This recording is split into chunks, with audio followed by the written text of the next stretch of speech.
الحمد للہ رب العالمین والصلاة والسلام علی اشرف الانبیاء والمرسلین وعلی آلہ واصحابہ اجمعین۔ قال اللہ تعالی وتبارک فی القرآن المجید والفرقان الحمید۔ بسم اللہ الرحمن الرحیم۔ لا اقسم بہذا البلد وانت حل بہذا البلد ووالد وما ولد لقد خلقنا الانسان فی کبد۔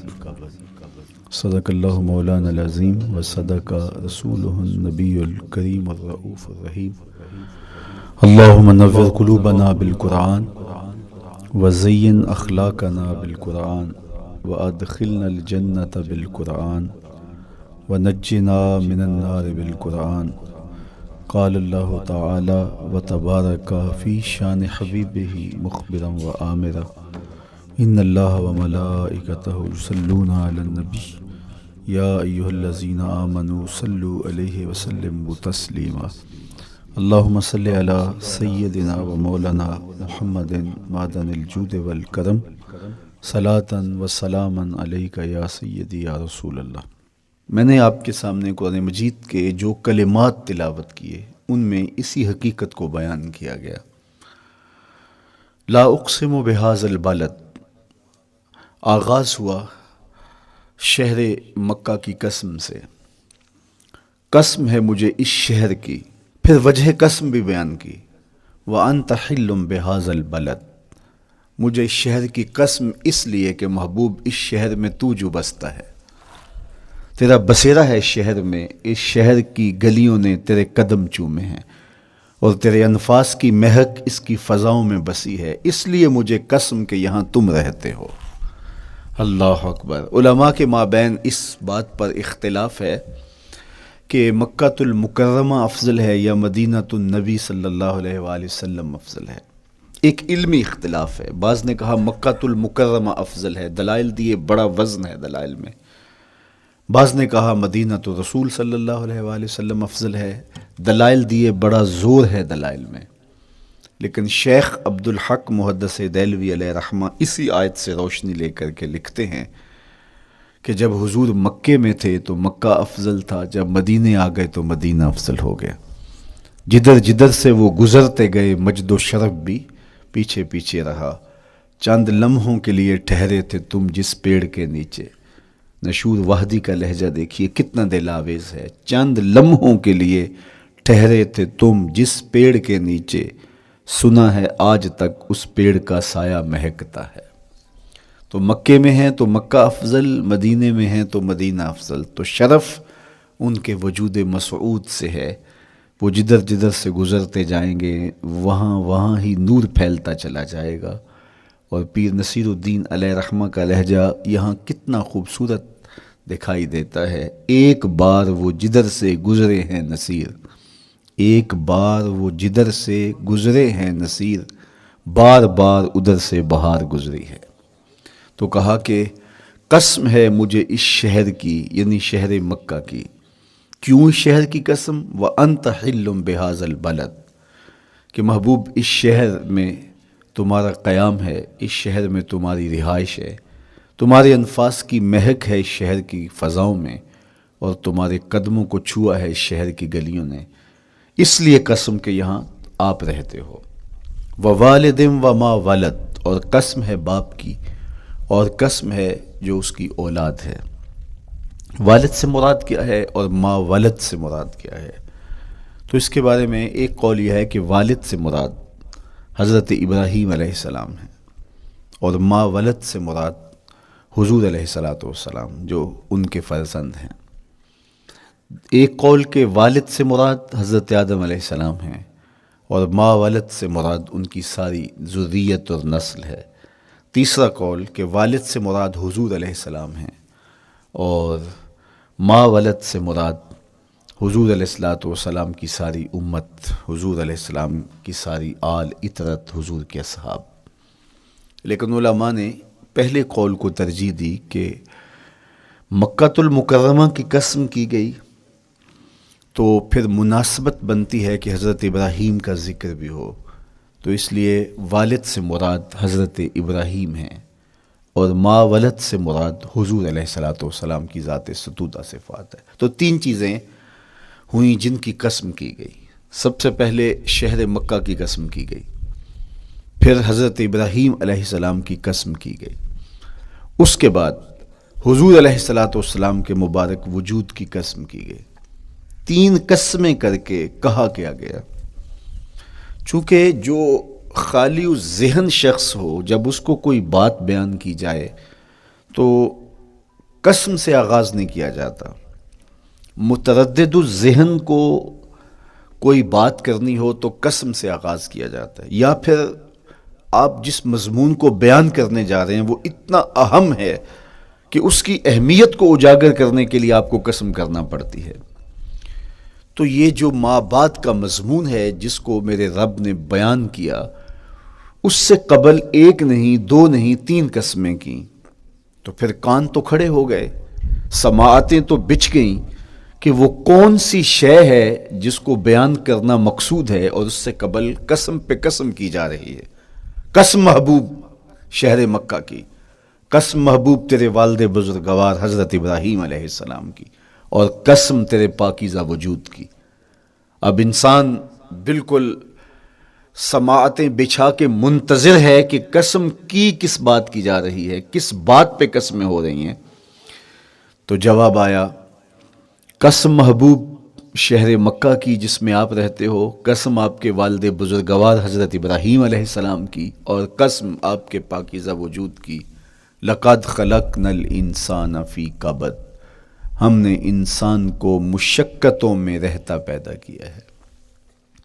یعنی انسان کی زندگی کے اندر مشقتیں، مشکلیں، آلام، مصائب، حالات کی تلخیاں، سخت مراحل، یہ اس کی زندگی کا حصہ ہے، اور ہم نے اس کو ڈیزائن اس طرح کیا ہے کہ یہ ان ساری مشکلات سے نہ بردآزما ہوگا اور حالات کی تلخیوں کا مقابلہ کرے گا، اور خیر و شر کے ساتھ ساری زندگی اس کا تعلق رہے گا۔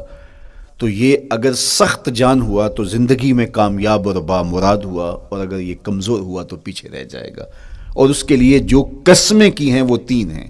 قسم کا اور جواب قسم کا تعلق ہوتا ہے، یعنی جس پہ قسم کی جا رہی ہے تو جو قسم کی جا رہی ہے اس کا کوئی آپس میں تعلق ہوگا۔ جب پھولوں کا ذکر کریں گے تو پھر اس کے متعلقات ہی بعد میں بیان کریں گے۔ کسی نے کہا تھا جنگل میں کوئی مے خار مرا ہے، جنگل میں کوئی مے خار مرا ہے، اسے انگور کے پتوں کا کفن دو۔ میاں جنگل میں مرنے والے شخص کو کسی اور درخت کے پتوں کا بھی تو کفن دیا جا سکتا ہے، لیکن صاحب مرنے والا مے خار ہے، اور شراب کشید کی جاتی ہے انگور سے، تو اس کو تو ٹھنڈ تب بھی پڑے گی کہ انگور کے پتوں کا کفن دیا جائے۔ تو مناسبات ہوتی ہیں۔ تو اب جب قسم کی گئی تو قسم تین چیزوں کی گئی، اور اس کی جواب قسم سے مناسبت کیا بنتی تھی؟ انسان کو مشقتوں میں رہتا پیدا کیا گیا، حالات کی تلخیوں سے گزرتا ہے، سخت تربیتی مراحل سے اس کو گزرنا پڑتا ہے۔ تو اس چیز کو بیان کرنے سے قبل تین قسمیں کی گئی۔ پہلی قسم میرے حضور کے پاکیزہ شہر کی، مکہ المکرمہ کی، اس لیے کہ مکہ المکرمہ میں دیکھ لیجئے کہ صحابہ اور حضور کے ماننے والوں نے کیسے تلخ زندگی کاٹی۔ شجر اسلام ثمر بار ہوا تو ہمیں تو یہ کھلے ہوئے پھول دکھائی دیتے ہیں، لیکن ہم نہیں بھول سکتے کہ بلال حبشی کی پیٹھ پہ کیسے کوڑے برسے اور احد احد کیسے پکارتے رہے۔ تو ہم اس منظر کو دیکھیں، مکہ کے ان حالات کو دیکھیں، تو اس لیے قسم کی مکے کی، اور پھر حضرت ابراہیم علیہ السلام کی قسم کی، چونکہ حضرت ابراہیم نے جس قدر اذیتوں سے گزر کر کے، مصائب آلام کا سامنا کر کے، حالات کی تلخیوں کا مقابلہ کر کے اپنا راستہ بنایا اور اپنے رب کی رضا پائی، وہ تاریخ کا ایک انوکھا باب ہے۔ اس سے بڑھ کر کیا ہوگا کہ جلتی ہوئی آگ میں چھلانگ لگا دی رب کے حکم کی تعمیل میں، بیٹے کی گردن پہ چھری رکھ دی۔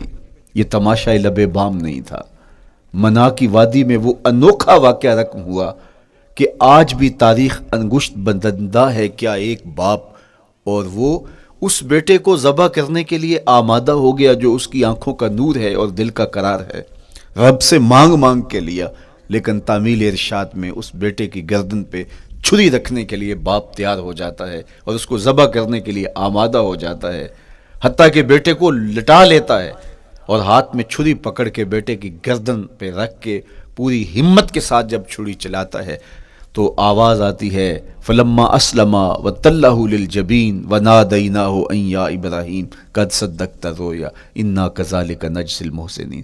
ابراہیم بس کرو، تم نے واقعی خواب پورا کر دکھایا۔ اپنی بیوی کو، اپنے نو مولود بچے کو وادی غیر ذی زرع میں چھوڑ آنا، جہاں کچھ بھی میسر نہیں تھا، یہاں آپ کو آپ کے ماں باپ چھوڑ کے جاتے ہیں، ایک خوبصورت آسودہ ماحول ہے، اور آپ کو جس مقصد کے لیے چھوڑ کے جا رہے ہیں تو وہ مقصد بھی آپ کے اور ان کے پیش نظر ہے، لیکن اس کے باوجود بھی جو ہے وہ آنکھیں نم ہو جاتی ہوں گی کہ ہم اپنی اولاد کو یہاں چھوڑ کے جا رہے ہیں، جبکہ ایک محفوظ پناہ گاہ میں آپ کو چھوڑ کے گئے۔ آپ کی تربیت کرنے والا ایک جو ہے وہ توانا طبقہ اور ایک توانا جو ہے وہ سٹاف موجود ہے جو آپ کی فکری، ذہنی، بدنی تربیت کے لیے کوشاں ہیں، لیکن اس کے باوجود بھی والدین محسوس کرتے ہیں لیکن اپنے نو مولود بچے کو وہاں چھوڑ کے جانا جہاں آب و دانہ بھی میسر نہیں تھا۔ مورخ اسلام فی جلندری نے اس وادی کا نقشہ کھینچتے ہوئے کہا، وہ وادی جس میں وحشت بھی قدم رکھتی تھی ڈر ڈر کے، جہاں پھرتے تھے آوارہ تھپیڑے بادے سر سر کے، جہاں پر گھاس اگتی تھی، جہاں نہ پھول کھلتے تھے، مگر وہ سرزمین تھی آسماں بھی جھک کے ملتے تھے۔ تو اس وادی میں چھوڑ کے آنا، حضرت ابراہیم نے جو امتحانات دیے، اس لیے ان کی قسم کی، چونکہ جواب قسم کا تعلق بنتا ہے تو قسم ابراہیم کے پاکیزہ وجود کی کہ جنہوں نے دکھ سہے، تکالیف آلام گوارا کی، لیکن پائے ثبات میں لغزش نہیں آنے دی۔ تیسری قسم میرے حضور کے پاکیزہ وجود کی فرمایا جتنے دکھ مجھے دیے گئے، جتنی اذیتیں مجھے پہنچائی گئیں، اتنی کسی کو نہیں دی گئیں۔ پیدا ہوئے تو حضور کے باپ کا سایہ سر پہ نہیں تھا، پھر اس کے بعد حضور مختلف مراحل سے گزرے۔ 6 سال کی عمر میں ماں کا انتقال ہو گیا۔ جب راہ حق میں لوگوں کو دعوت رشد و ہدایت دینے نکلے تو جو لوگوں کے رویے تھے اور جو اذیتیں لوگوں نے پہنچائیں وہ ایک الگ باب ہے۔ مکے کی گلیوں سے لے کے طائف کے بازاروں تک جن اذیتوں سے میرے حضور گزرے، ام المومنین سیدہ عائشہ رضی اللہ تعالیٰ عنہ فرماتی ہیں ایک دن حضور کی بارگاہ میں حاضری تھی تو ہم نے عرض کیا حضور کیا احد کے دن سے سخت دن بھی زندگی میں کبھی گزرا ہے؟ صحابہ کی نظر میں اس دن سے سخت دن کبھی زندگی میں نہیں آیا، اس لیے کہ جب 70 صحابہ کی لاشیں پڑی تھیں، حضور کے چچا حضرت امیر حمزہ شہید کر دیے گئے، اور نہ صرف انہیں شہید کیا گیا، ان کا مسئلہ کیا گیا، اعضائے بدنیاں کاٹ دیے گئے، ناک کاٹ لی گئی، زبان کاٹ لی گئی، بدن چیر کے کلیجہ نکالا گیا، اور پھر ان اعضاء کا ہار پرویا گیا، اور ہندا نے گلے میں ڈال کے رقص کیا، آنکھوں میں نیزے چبھوئے گئے۔ تو یہ دردناک دن تھا۔ تو حضور کے سر انور پہ سفید رنگ کی پٹی بندھی تھی اور چشمان رحمت میں آنسو تھے، اور بار بار فرماتے تھے ما فعل امی، میرے چچا کی کہانی سناؤ۔ تو یہ دردناک دن تھا جو صحابہ نے اپنی آنکھوں سے دیکھا۔ تو انہوں نے کہا حضور کیا احد کے دن سے سخت دن بھی کبھی زندگی میں آیا؟ ان کا خیال تھا کہ حضور فرمائیں گے ہاں یہ میرا زندگی کا مشکل ترین اور سخت ترین دن تھا، لیکن حضور نے فرمایا ہاں عائشہ، جب طائف کے بازاروں میں تیری قوم نے مجھے پتھر مارے تو یہ دن احد کے دن سے بھی سخت تھا۔ حضور ان کے 3 سرداروں کے پاس پیغام حق لے کے گئے، لیکن انہوں نے آگے سے جو رویہ اختیار کیا وہ اتنا اذیت ناک تھا۔ حضور نے فرمایا کہ ٹھیک ہے، میں تمہاری خیر خواہی کا جذبہ لے کے تمہارے تک پہنچا ہوں، تم نے میری دعوت کو قبول نہیں کیا، تمہاری مرضی، تمہارا مقسوم، چلو اب یہ بات میرے اور تمہارے درمیان رہنی چاہیے، اس بات کو راز رہنا چاہیے، اہل مکہ تک یہ بات نہ پہنچے۔ انہوں نے کہا ہم کیوں راز رکھیں، بلکہ اوباشوں کے ہاتھ میں پتھر دے دیے، اور حضور جب واپس ہونے لگے تو وہ حضور کے پاؤں پہ سنگسنی کرتے، حضور اپنا ایک پاؤں اٹھاتے تو دوسرے پاؤں پہ مارتے، شدت درد اور احساس کرب سے حضور بیٹھ جاتے تو ان کے غنڈے دائیں بائیں سے بڑھتے اور کندھوں سے پکڑ کے حضور کو اٹھاتے اور مشق سنگزنی کرتے۔ نالین خون سے بھر گئے، لخت لخت زخمی ہوا۔ اللہ اکبر، کیا دردناک لمحے تھے، کیا تکلیف بری گھڑیاں تھیں. تو کہا کہ جب طائف کے بازاروں میں تیری قوم نے مجھے پتھر مارے تو یہ دن احد کے دن سے بھی سخت تھا.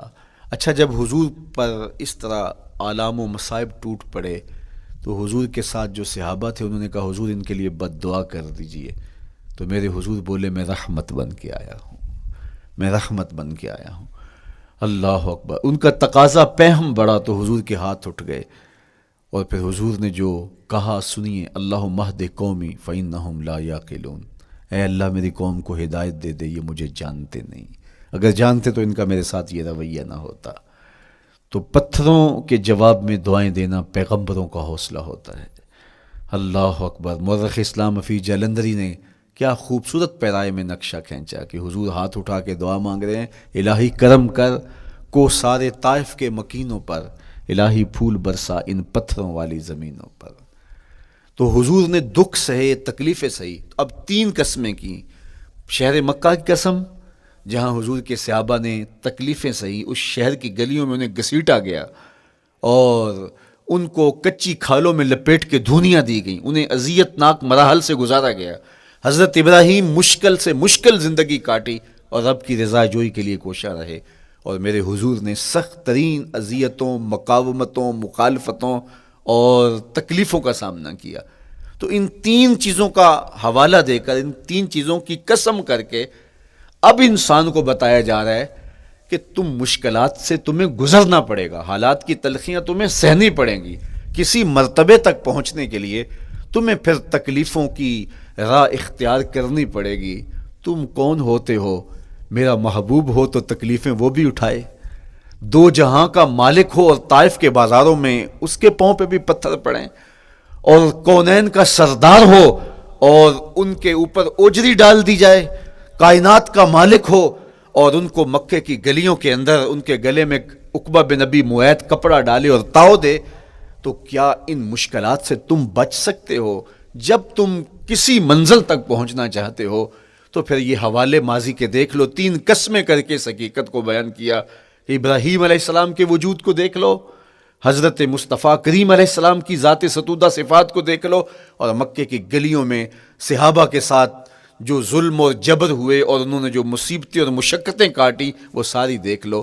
تو 3 قسمیں کھا کر کے کہا کہ بے شک انسان مشقتوں میں رہتا پیدا کیا گیا ہے.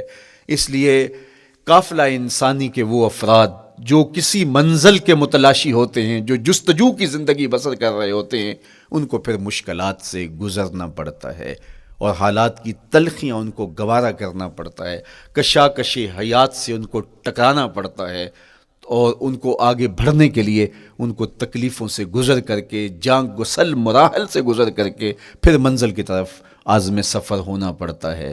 کیا میں نے اس خاکدان سے کنارہ جہاں رزق کا نام ہے آب و دانہ، پلٹنا جھپٹنا جھپٹ کر پلٹنا لہو گرم رکھنے کا ہے ایک بہانہ. پرندوں کی دنیا کا درویش ہوں میں کہ شاہی بناتا نہیں آشیان. تو زندگی مشکل مراحل سے گزر جانے کا نام ہے. اقبال نے کہا تھا ہے شباب اپنے لہو کی آگ میں جلنے کا نام. یہ زندگی آسان نہیں ہے، یہ حالات کی تلخیوں کا مقابلہ کرنے کا نام ہے، یہ ضبط نفس کا نام ہے، یہ اپنے من کی تربیت کا نام ہے. حضرت امام راضی سایت کریمہ کے تحت لکھتے ہیں کہ جب بچہ شکم مادر میں ہوتا ہے تو وہ 3 پردوں میں ہوتا ہے، ایک جھلی کا پردہ، ایک رحم مادر کا پردہ اور ایک پیٹ کا پردہ. تو 3 پردوں میں وہ بیچارہ بڑی عجیب سی حالت میں ہوتا ہے. یہ اس کا پہلا مرحلہ ہے تخلیق کے بعد. اس کے بعد پیدائش کا دوسرا مرحلہ ہے. یہ زچہ بچہ دونوں کے لیے موت و حیات کے مرحلے ہوتے ہیں. اس کے بعد وہ پیدا ہوا، اس دنیا پہ آیا تو اس کی مشکل کیا ہے؟ زبان ہے، بولنا نہیں جانتا، دیکھتا ہے پہچان نہیں سکتا، سنتا ہے سمجھ نہیں سکتا، ہاتھ ہیں پکڑ نہیں سکتا، ٹانگیں ہیں چل نہیں سکتا. کتنی مشکل بن گئی. یہ سب کچھ چیزیں ہونے کے باوجود بھی وہ بے بس دکھائی دیتا ہے. اس کو دودھ مانگنے کے لیے بھی رونا پڑتا ہے. تو یہ ایک مرحلہ تھا. پھر آہستہ آہستہ اس نے بولنا سیکھا، ایک ایک حرف کر کے لفظ جوڑ کے وہ جملے مکمل کرتا رہا. آج تو زبان کا طوطی بولتا ہے، آج تو بات کریں تو جو ہے وہ ماحول تھم جاتا ہے.